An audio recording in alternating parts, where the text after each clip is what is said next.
Kasih pemirsa, Anda masih bersama kami di Liputan Metropolis Malam. Sapi yang berkeliaran di jalan raya lintas Sumatera Ogan Ilir menyebabkan kecelakaan beruntun, melibatkan 3 kendaraan roda 4 bertabrakan. Para pengendara berharap pemilik hewan ternak lebih memperhatikan peliharaannya.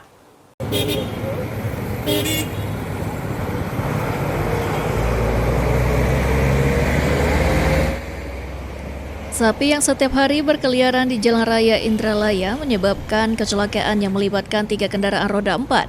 Pengemudi mobil, Anto dengan plat nomor BG 1479TG melaju dari arah Indralaya menuju Kayu Agung.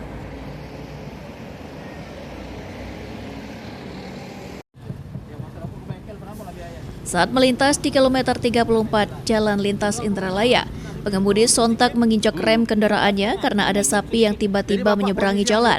Ketika mengerem, kendaraan Anto ditabrak dari belakang oleh truk muatan dengan nomor polisi BG 8181KI.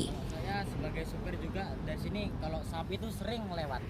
Terus Pak, kalau sudah begini apa langkah yang akan kita tempuh?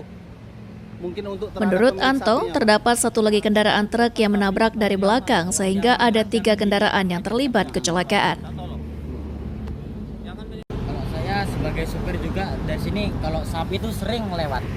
Terus Pak, kalau sudah begini apa langkah yang akan kita tempuh?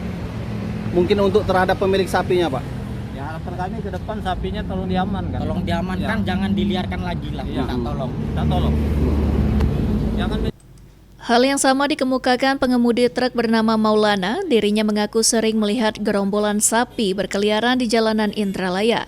Untuk itu diharapkan pemilik hewan ternak tidak membiarkan sapi berkeliaran karena membahayakan bagi pengendara. dari keluar dari tol. Nah, pas di depan PP 99 itu ada sapi menyeberang mendadak. Ahmad Romawi, PAL TV.